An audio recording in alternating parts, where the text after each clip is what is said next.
Okay, what's going on, everybody? My name is Mangg. Welcome back to Hanging with Mangg. And this is like episode 19 or something of this series. Crazy stuff. I'm gonna do some more of the Evolve open beta. And I guess we'll try out this evacuation thing. Probably has like a story or something. Or is that it? That's it? Or do I have to watch this? I don't know. I'll just sit here and talk. Yeah, so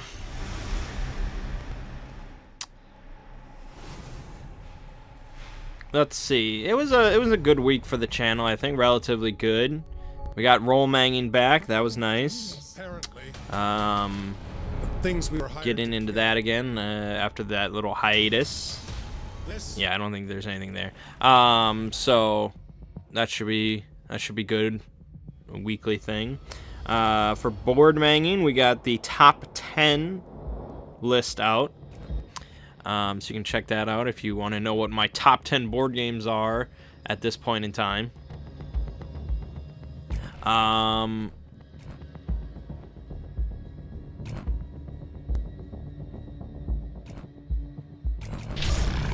And in evacuation mode, the planet. Yeah, I mean, all colonists are evacuating. I know that's a pretty premature list, and I mentioned that, and I wasn't sure if I really wanted to do that, but I think January is a good time of the year to do a top 10 list.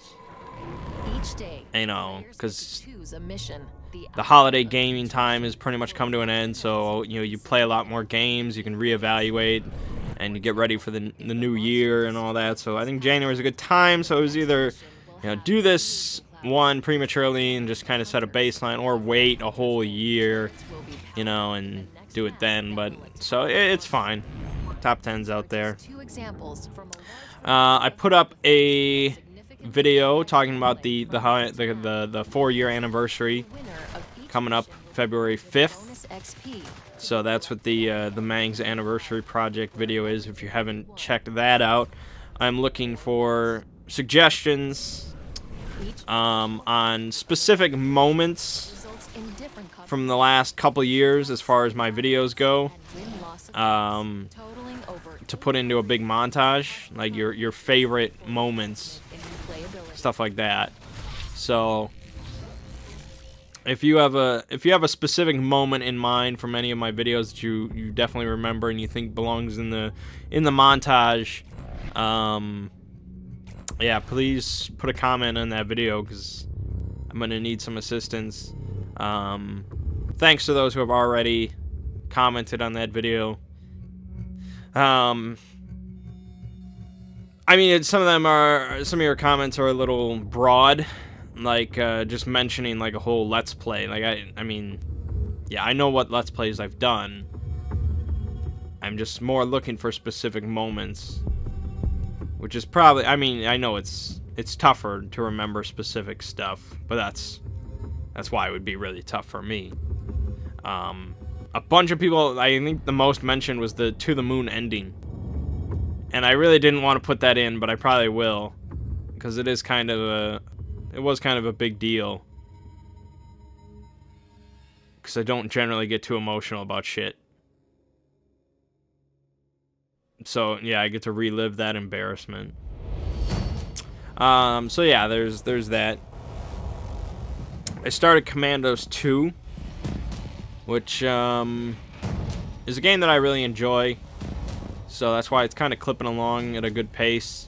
The video that I just put out last night of the part 1 of mission 2, it's kind of really embarrassing. I really thought about cutting it down, but I was like, nah, I gotta upload the whole thing so people can really see it, because I don't know how I would have to do like a voiceover, and it was just like, just upload it.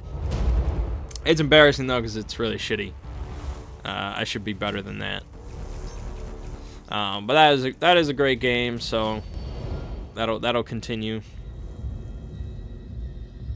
And yeah, that's pretty much how it'll be then. More commandos, more role manging, more board manging. Try to do some more Zelda. Resident Evil HD remake, update, remastering, texture update, I don't know, whatever it is, comes out on Tuesday. I think I'll be getting it, but I probably won't be making any videos. I'll probably be getting it just because I've never played the original Resident Evil. I watched it get played when I was like 10 or 9. I was really young. It was in a dark room. And my cousin's like, hey, you want to see this new PlayStation game? It's called Resident Evil. And I was like, sure. And then I was traumatized. So that's that. Oh, I'm Hank. I am support. I get a laser cutter. Oh, okay. So there's different loadouts then. Okay, and they get different shit. None of them have a shotgun.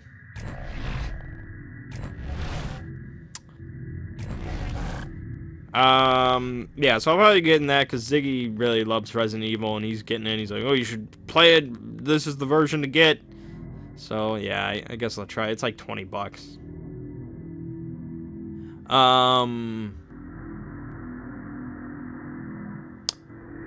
The Dying Light or whatever game comes out pretty soon, I think, as well, which is the next game from the guys that did Dead Island, I think.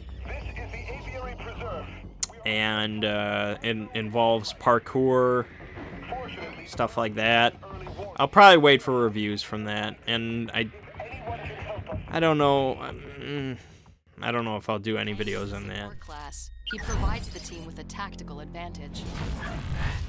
Use the shield projector on a fellow hunter to block all damage dealt to them. Aim the orbital barrage, then deploy it to rain down death from above. Okay, that's cool. When in combat, use the laser cutter to deal heavy damage. Support's cloak ability is the team's best tool to recover from a losing fight. Activate Cloak to revive teammates or flee the fight unseen. Okay. Yeah. Well, darling, we get off of this rock when you Let's see. Yeah, I think that's about it for then for the channel. Back to Ganymede. I'd sort of like to follow this through. As far as These monsters came from. board games go, there wasn't too much this week. talking like we won't make it out of here. Yeah, I do. Oh, last Sunday. Make it. Yeah, last Sunday we did the Operation Overlord thing for Memoir 44. And we had all 8 people. We had a full Operation Overlord. And we played through the whole Sword of Stalingrad. Everything else so far. And it was a lot of fun. It was really good. Me and Ziggy were generals, and we enjoyed it quite a bit. In fact, Operation Overlord was, or Memoir 44 was like number 12 on my my top 10 list.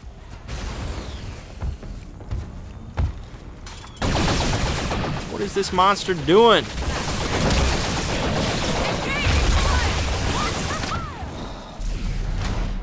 Target that weak spot. This monster sucks. Arena up.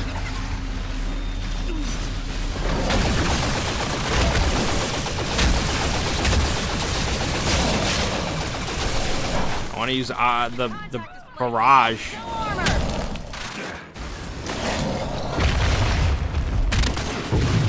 Harpoon trap is ready. Oh, if we get the harpoon trap, maybe that's my chance. Bullseye. Try to hurt me. Go ahead. Do it. Do it. Do it. I don't think that did anything. I'm sorry, I'm not even talking about shit. This is really interesting because this monster sucks. Yeah, so we did the Operation Overlord. And we had a lot of people that didn't really... I mean, they were playing for the first time. Engaging Goliath. Watch the fire. So, I was pretty much handling all the rules, luring, and teaching them how to play while doing Operation Overlord. We did do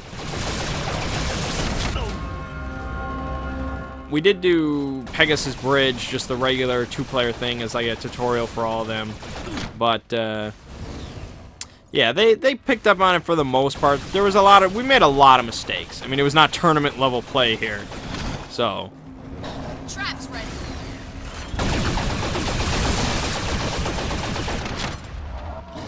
I want to be swimming. Nice. But yeah, it was really cool because you know you have 2 people playing as generals, and they're handing out cards, and so the generals have to survey the entire battle, and they have to be looking at everything and trying. You know, it's a really cool feeling, and I can't speak much on how it feels for the field generals.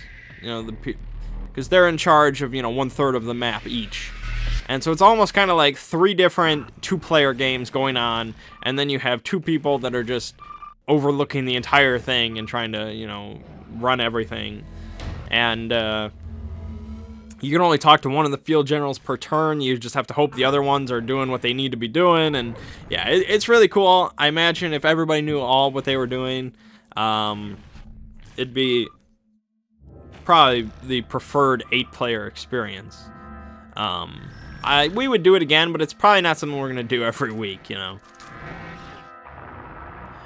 because it does take some time, especially, with all the rules checking and the stuff that goes on, it can drag on.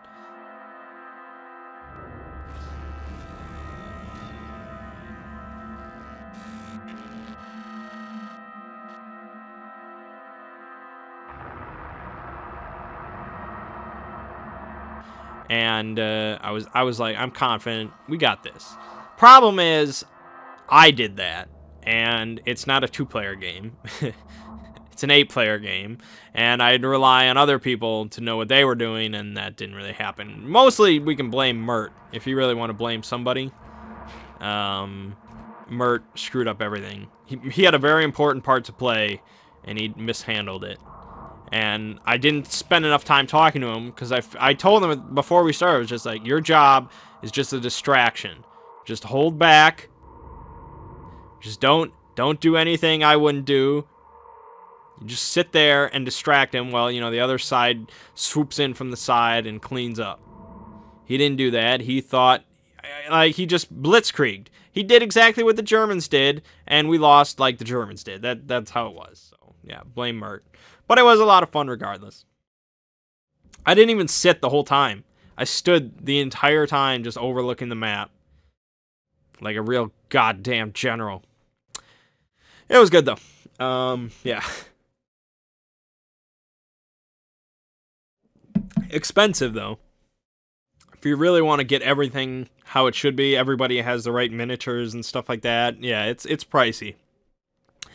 I didn't spend the bare minimum I could, but I didn't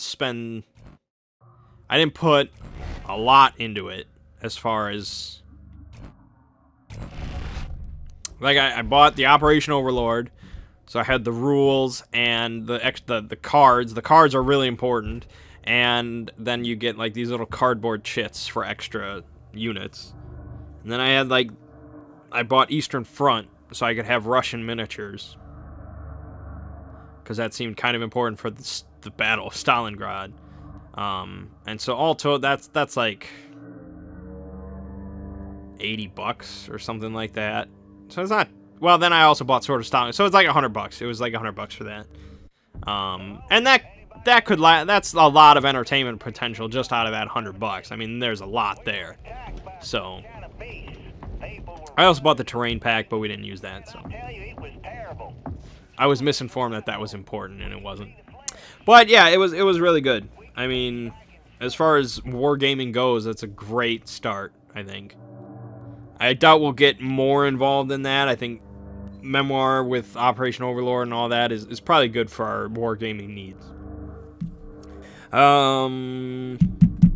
Then Friday, went over to my sister's and we played some stuff.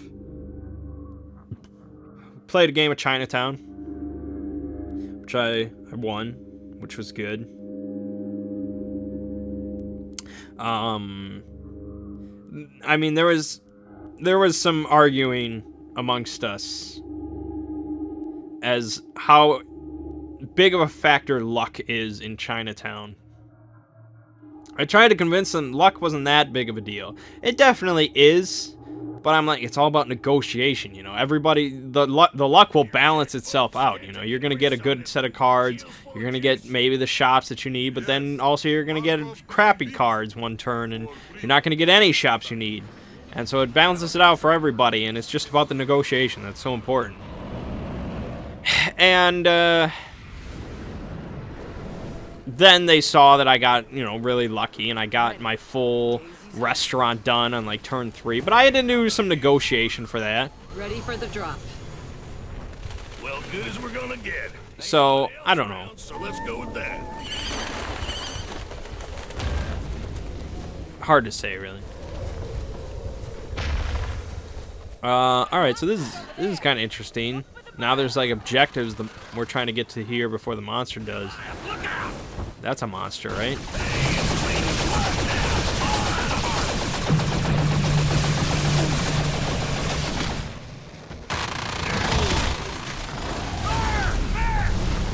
I've got a trap ready. Yeah, so they'll get to the survivors. We take care of the monster. It's all good. I know it takes a long time for this thing. Hang on. It broke the trap! Oh man, I just rocketed my teammate. Jesus Christ, I'm a terrible support. So yeah, they weren't happy that I won because they just said I got really lucky and that's all it is. But it's not luck. It's not just luck. It can't be. I refuse to believe it.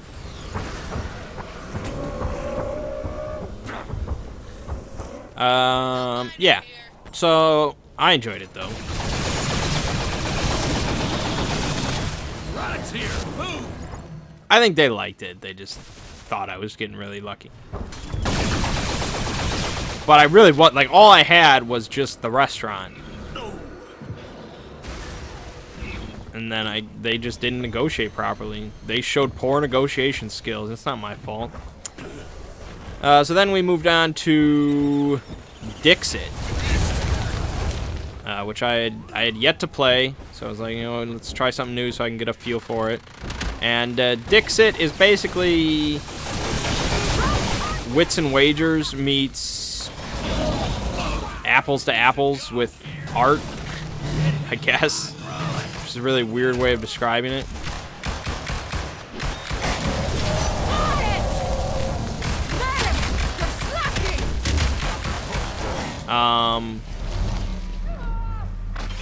But you know, there's an episode of Tabletop where they play it, and basically everybody gets it comes with hundreds of little art cards, like cards featuring different artwork, and the art's really cool. And I'm not one to usually comment on artwork or anything like that, but it's cool.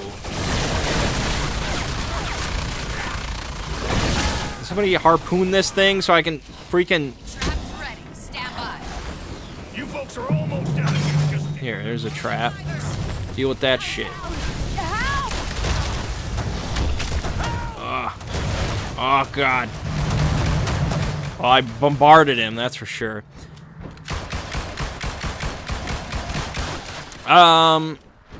Yeah, so you get this hand of cards of art, and then one person picks a card and says, like, a clue that this artwork reminds them of, you know, and it could be a phrase, it could be a word, it could be a song, whatever. And you play the card face down, and then everybody else looks at their hand of art cards, and they're gonna pick a card that they think that phrase, word, song, whatever reminds them of, and they play it. Then it shuffles up. They line the cards up so nobody knows whose is who, except for your own. And then people get to vote on who they think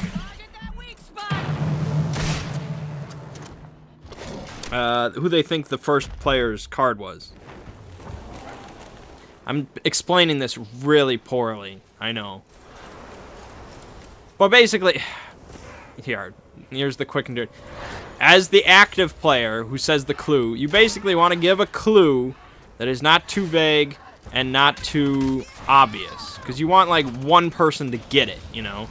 To look at your card out there and be like, oh, that's exactly his card. That's what he was thinking of. Like, an inside joke or something like that would be perfect between two people. Be like, oh, yeah, I know what he's talking about. That would be the preferred way to do it. You don't want everybody to just be like, oh, yeah, that's definitely his card. It's so obvious. It's a really light game. Like, I'm explaining it terribly, but at the table when you're sitting there, it takes, like, a minute to learn. 8-year-olds can play this game. Maybe not play it well, but they can get it, I guess. Colonial evac shuttle requesting pickup. And so we played it. We played one game of it. And games go by really quick with 4 people.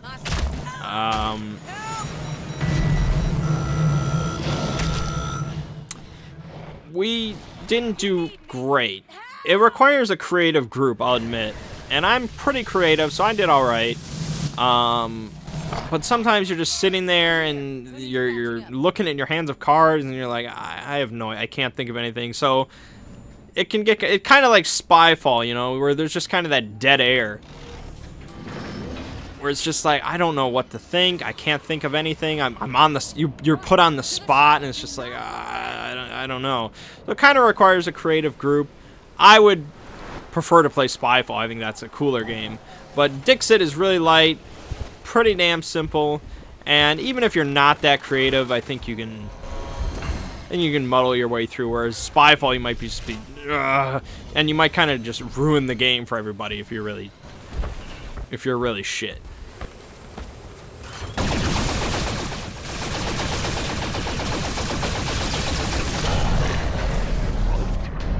Stealth mode activated.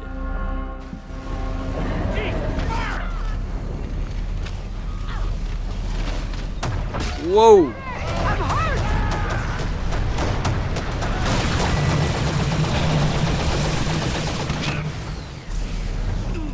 I'm hurt.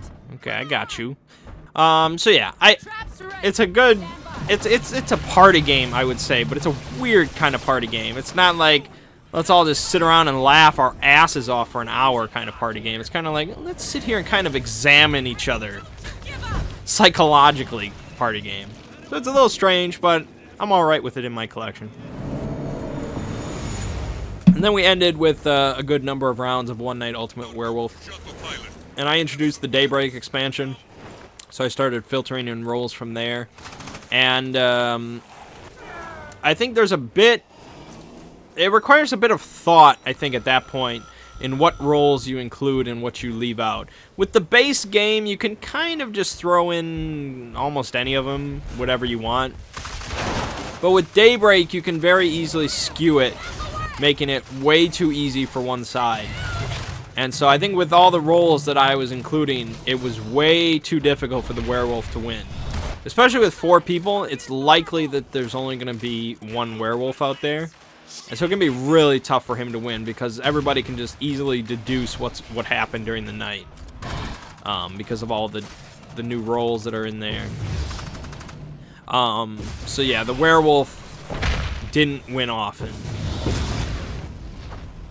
Or werewolves, I guess.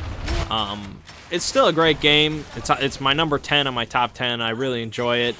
But I think I really wish I had a group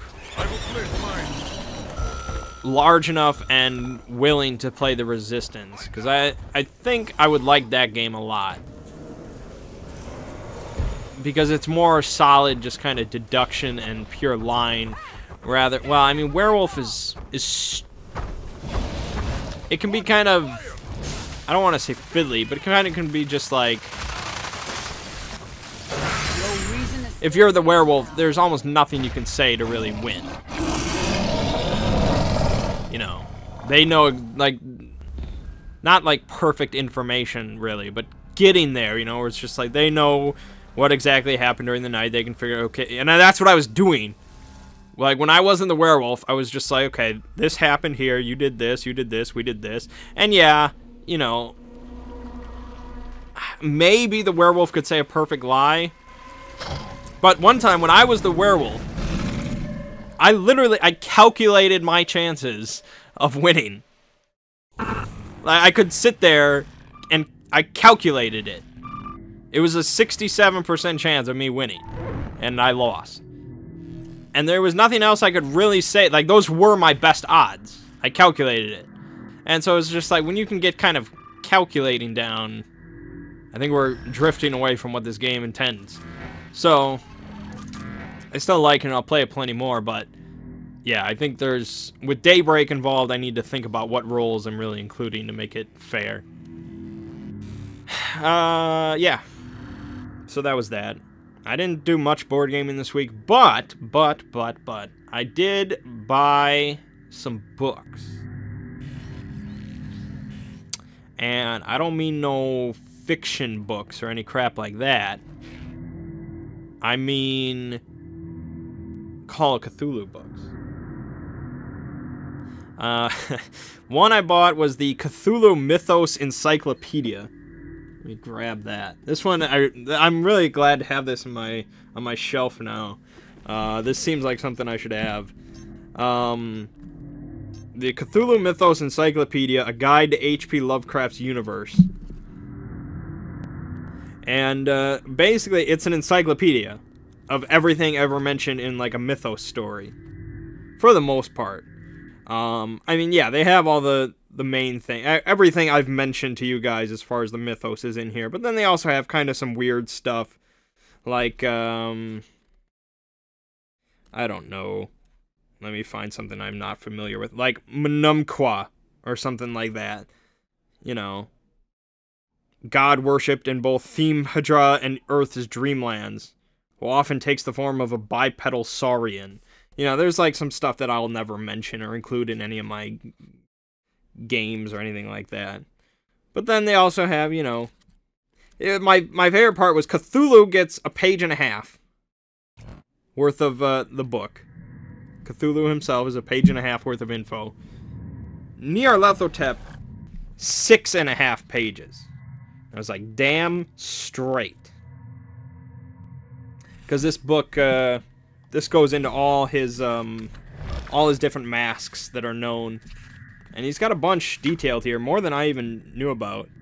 Atu, Akushinkage, the Beast, of course, the Black Bull, the Black Demon, Black Lion, Black Man, Black Pharaoh, Black Wind, Bloated Woman, which we didn't get to in Masks. Maybe this time. Bringer of Pests, the Crawling Mist, the Dark Demon, Dark Destroyer, Dark One, Dweller in Darkness, Eater of Souls, Effigy of Hate, which I think is like a WoW boss, Faceless God, Floating Horror. I mean, it goes on and on. There's a lot of masks known about. And so, yeah, it's just a nice book to have there. Like, if some term comes up, I can just, you know, read the encyclopedia entry. Really cool. I also bought then, for actual Call of Cthulhu stuff, the Keeper's Companion, the Investigator's Companion, and the Investigator Weapons Volume 1. Make sure it's dead this time, okay? What? You didn't like the grill king? So, Investigator's Companion Stop moving. is really mostly useful for the occupation guide. Disgusting. It, Medical opinion. it like gives like a number of pages where it just goes over not every possible occupation, but a lot of likely occupations that you'll see in a Call of Cthulhu game. And so really, you know, stuff like pretty much almost everything you saw in the Masks campaign that I did is in that book. Like, you have a baseball player, you have a banker, you have a big game hunter, you have a photographer, you have a filmmaker, you have, I don't know, everything. Anything you can think of is likely in there. Not some of the, maybe the really strange stuff, but there's some funny ones in there.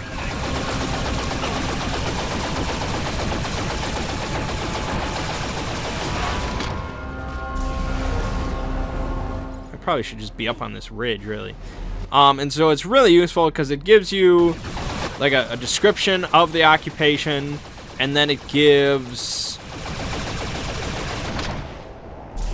like their earnings, like their average earnings that they're likely to have. And then it gives like contacts and connections that they're likely to have. It gives skills that they should take with their occupation points, which is probably the most useful, because I think that confused the most people as far as what should my occupation skills be compared to my, you know, personal interest skills. And then it gives like a special bonus. So if you're like a hooker, you get a bonus to appearance. You know, stuff like that. And yeah, so that's probably the most useful thing from that book. But it also talks about a number of other stuff. The Keeper's Companion is really good. Provides a lot of different information. Probably the best part is all the new information on skills.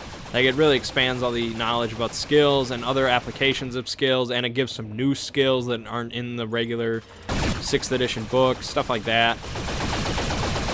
So that'll be pretty useful. And then Investigator's Weapons is really cool because it provides detailed information on almost any weapon you'll likely find in 1920s, you know. And it gives pictures, it gives stats, it gives the rarity. And so, like, if you break into like a farmhouse in 1925, what gun are you likely to find over the shelf, or, you know, over the fireplace?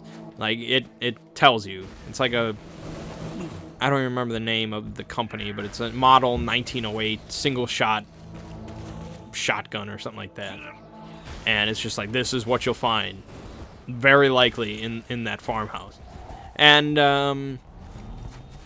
so yeah, it's just it makes it a lot easier for an investigator to like pick out what weapon they're likely to have. And, you know, if it makes it easier on me if it's just like, you know, they're looking to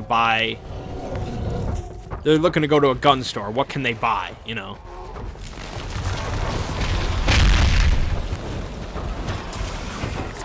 Oh, you're a monster, aren't you? Stealth. So yeah, that's really cool. And it talks about like flamethrowers, and really useful for the mask campaign was it has a whole section about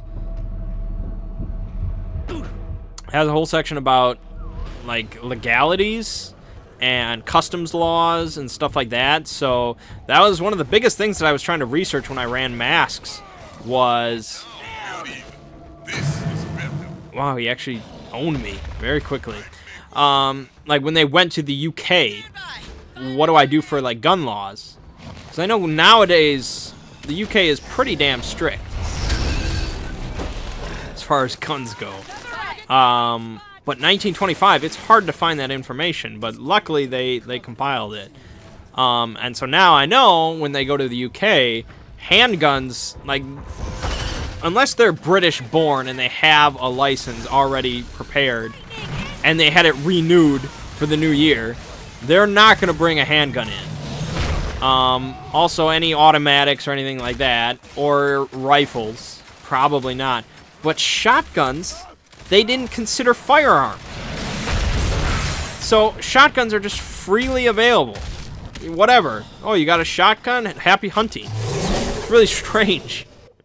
So now I know that. My investigators might not know that, but I know that. So that's really useful. That's all good. So yeah, I'm really looking forward to running masks again. I think it's going to be a hell of a lot of fun. And I don't know how often we're going to play. That's kind of like a big question. Because for the D&D stuff we're going to do, it's going to be once a month. But for masks, you can't do it once a month. You'll forget everything. Like, it's just gonna be like, where are we? What are we doing? What? Who's Jackson Elliott? What? Who's Jackson Elliott? I don't. What? So we have to do at least twice a month, I think. 3 times a month would be great, but we'll see. And so I was talking with Ziggy about that, and we're kind of. I was kind of like, well, you know, we'll just see how into it they get. If it were up to me and Ziggy, I'm sure we'd be doing it every Sunday, because it's, you know, it's masks. It's great.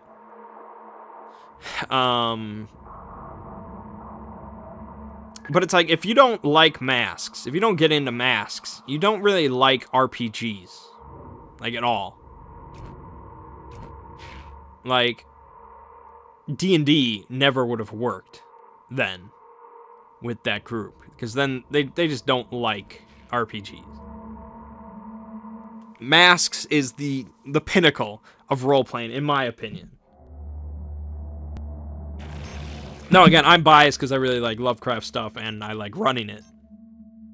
And yeah, the Artemis campaign and all that was up there. It definitely was. It was great. But yeah, Masks is really great. So yeah, that should be plenty of fun when we do that.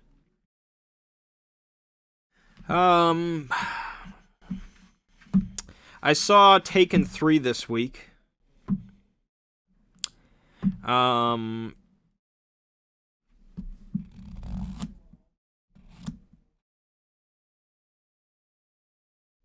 glad that series is over. Not because I don't like it, but because I'm really sick of all, like, the jokes that people make. Like, yeah, you're really funny, I get it. Nobody's getting taken this time, and, you know, he's gonna take himself, and all the Taken jokes, and the kidnapping. Like, I get it. I get it. You're sick of the series, that's wonderful. I just really bothered me.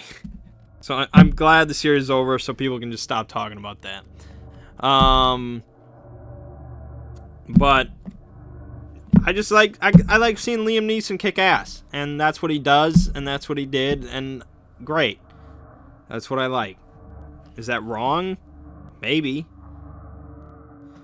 I would say Taken 3 was on par with Taken 2, which is, you know, neither were as good as Taken 1. But that's to be expected. He still kicked a load of ass, and it was cool, and I enjoyed it, and I would watch Taken 4 if they made it, but I don't think they will. So, that's really all there is to say about it. I will say it was over-edited, because they switched directors. And, like, they switched to, like, Olivier Megaton, or his last name is Megaton, I'm almost certain. Like, I don't think that's French. I think it's just Megaton. So that's really weird, and he's not a great director.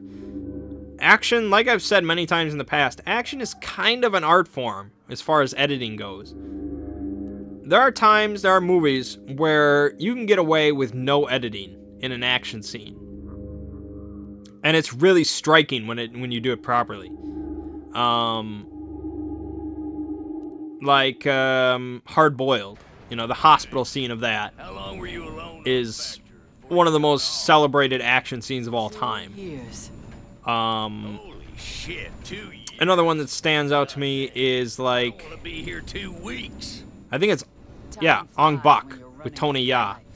There's a part in that where it's like they literally just set the camera there, and it just shows like a bunch of goons just like standing around, and they're just like chatting with each other, and they're smoking and stuff like that, and the camera's just sitting there, doesn't move, and then suddenly Tony Ya just flies in from the side of the camera and just knocks a dude out, and then just beats the shit out of the rest of them, and the camera never moves, and it's just like, holy shit.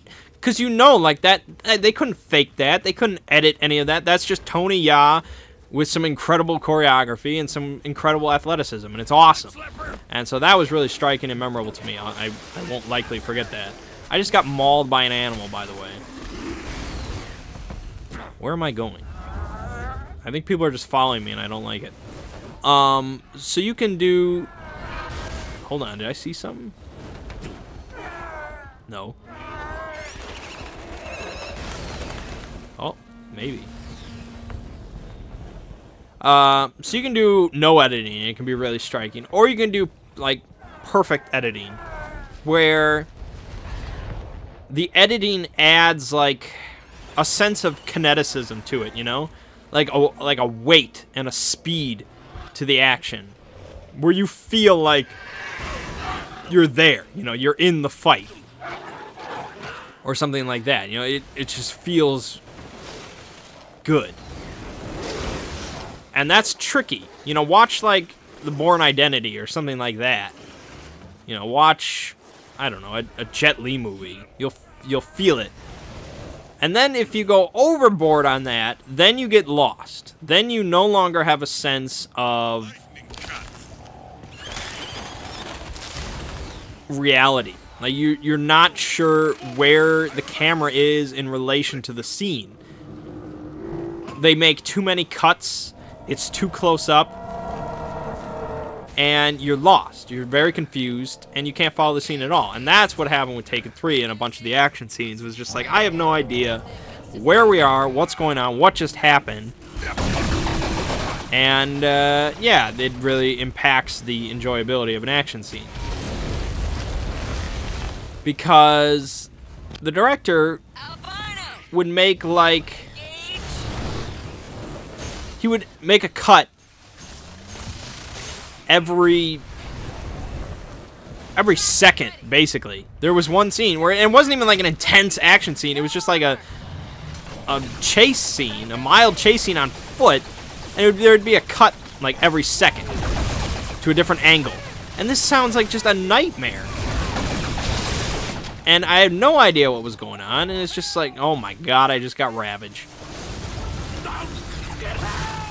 Orbital Barrage. Die.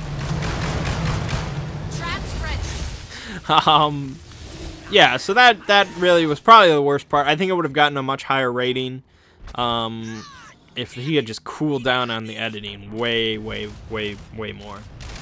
But it was still alright. I'm still down. You need me. The weird little dog thing is reviving me? Stop. Wow.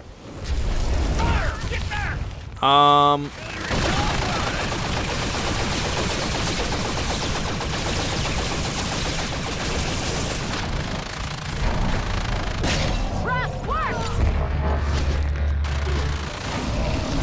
Harpoon trap. Can't use this on myself. Yeah, so it was alright, I guess, but it's done with for now.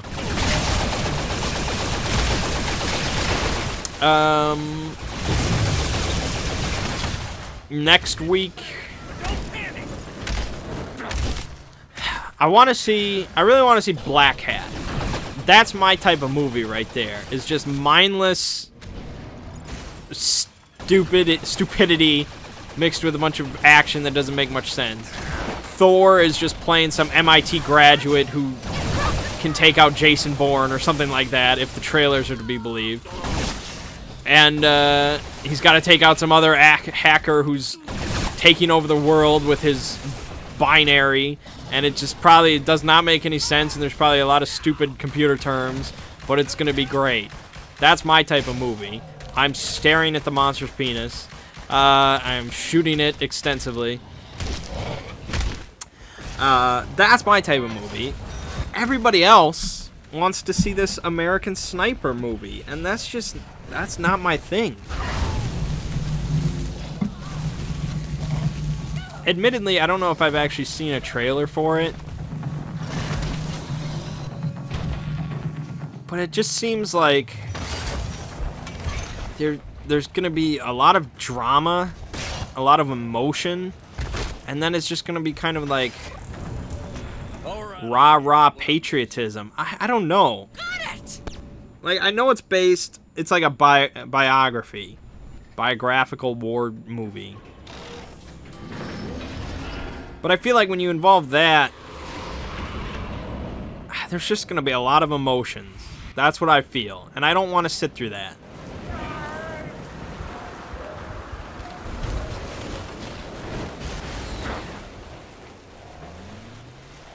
I feel like that movie is for... I don't know, I don't want to insult anybody. That movie is for patriots, and I'm not one of them. I don't know. It just doesn't seem like my bag at all. I don't know why everybody wants to see this. This isn't what we do. We watch nonsense. We watch garbage.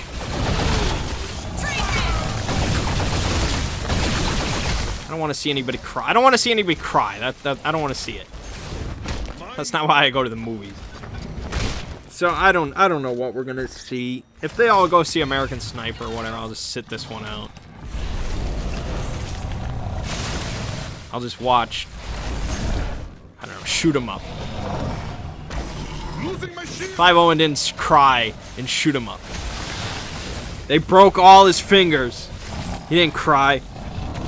Anyways, well, that was the yeah. The other thing was my dad was posting all about how Liam Neeson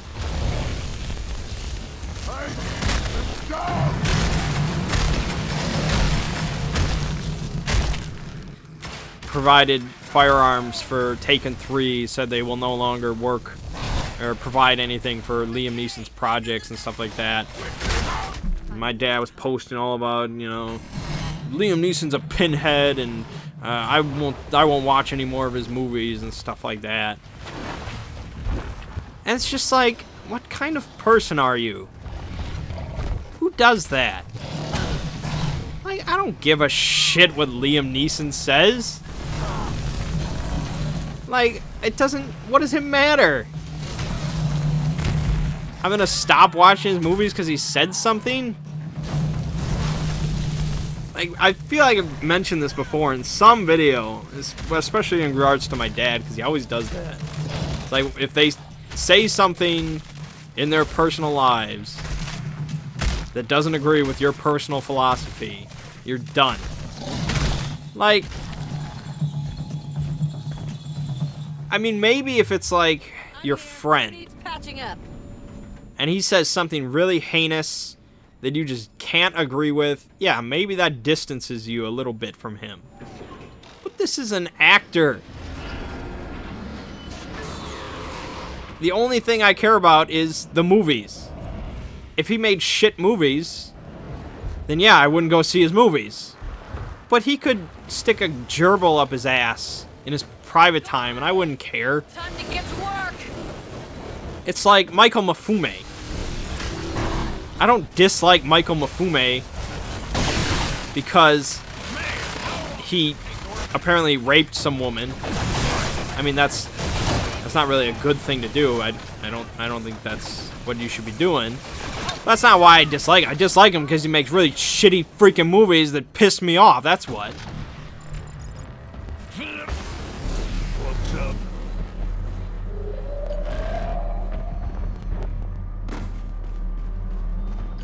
Get blasted! Armor's down. Ow. God damn it. So yeah, that's why I don't like Michael Mafume. I mean, sure, he raped people. I mean, he's a rapist. That's not good. But, and if he were my buddy, God forbid. If he were my buddy and he raped somebody, he might no longer be my buddy. But he would not be my buddy because he makes shitty movies. I don't know. That's just I've got a trap. always pisses me off when my dad does stuff like that. Arena going down. This was like a really shitty mobile arena because he has so many ways to get away from us. Nice.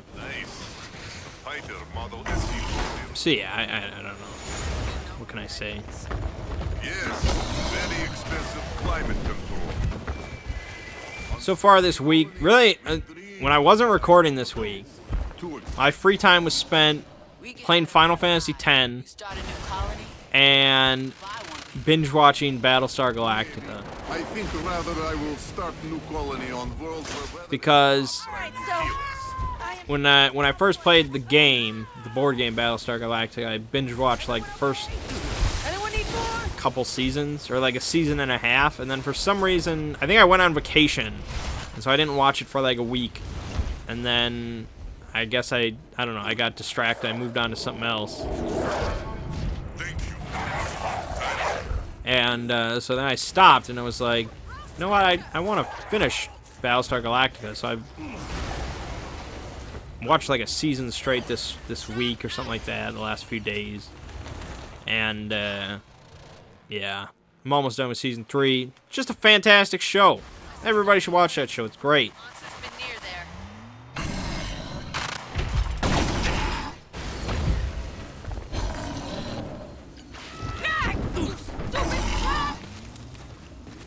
Should probably revive this person. Yeah. So that's pretty much been my week.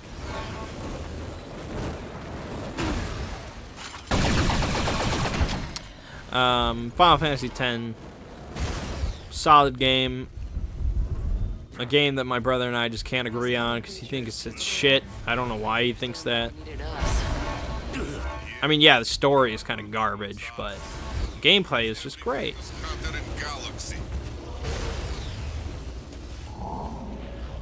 So, it's been good. I think we're pretty much gonna lose this. Oh, that's a plant. Yeah. Patch me up. I'm gonna die because of this plant. God damn it. You will pay for this monster. Monster didn't do jack shit.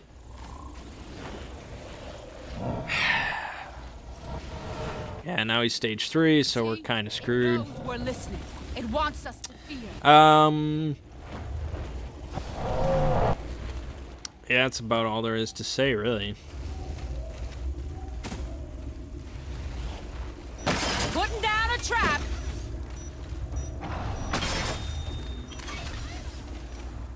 Oh, there's this girl I matched with on Tinder like 9 days ago, who has never once said a single word to me, despite me sending like 8 messages to her. There we go.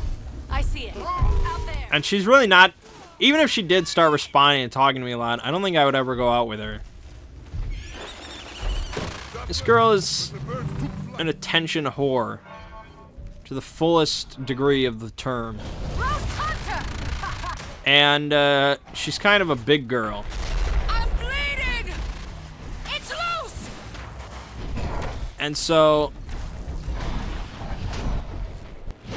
I mean, I kind of have to give her props because she's really confident with herself despite being not very attractive. And by that I mean she sends out pictures to all her matches on Tinder. It's called a moment when you do that, because you just take a picture and it goes out to all your matches and they all see it. And so she sends out pictures of her ass. And like her bare ass. And just I'm sure she has dozens upon dozens of matches because my buddy matched with her as well. I'm here. Who needs patching? So she probably just swipes right for almost anybody. And so she just sends out pictures of her ass. Watch out! It's like if I sent out a picture of my ass, it'd basically be the same thing, really. It's like, who does this? How thirsty can you be, really? And she's always sending out moments that say, like, you know, I'm looking for a cuddle buddy, or, you know, I wish you were here right now. It's just like, nobody's doing anything with that. Stop trying. Orbital barrage! Oh god, he's gonna kill me! We could actually kill him, possibly.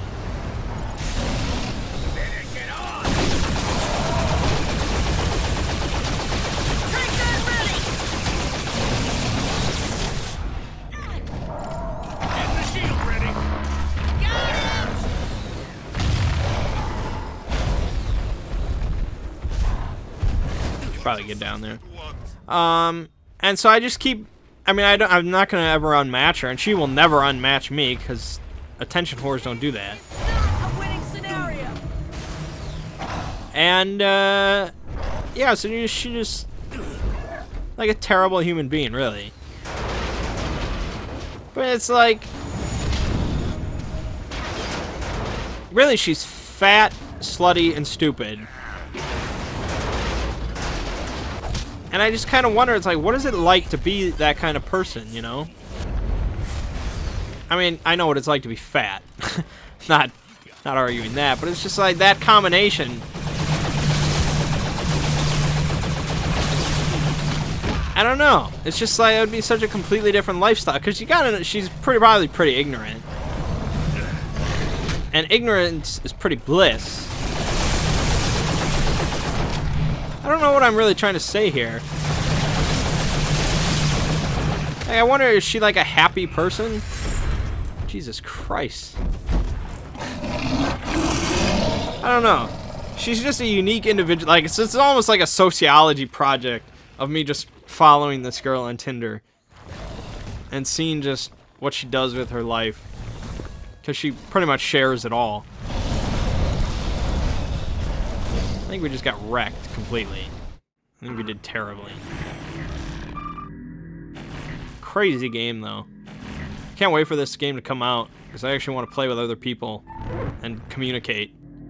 Not with these strangers.